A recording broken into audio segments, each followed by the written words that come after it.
Sprouted chickpea hummus. Start by pouring some dried chickpeas into a bowl and covering well with water, then soaking them overnight.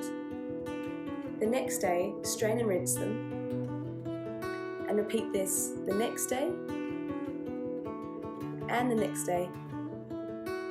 And by the fourth day, you should see little white sprouts coming out from each chickpea.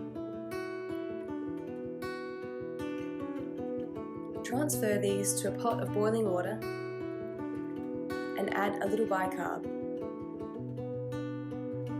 After a while, some of the chickpea skins may have risen to the surface. Scoop these off and discard them.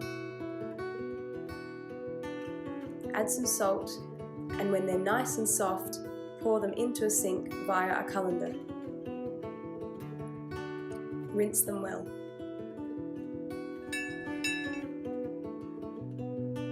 Grab yourself a lemon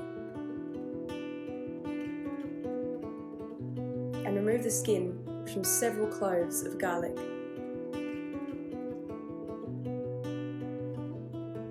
Into a high-powered blender, we're going to add the chickpeas, the juice of a whole lemon, plenty of hulled tahini, the garlic cloves and plenty of salt, then whiz it up till it's very smooth. Transfer it to your serving bowl.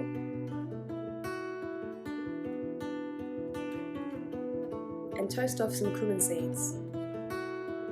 Drizzle olive oil on top, followed by some flat leaf parsley,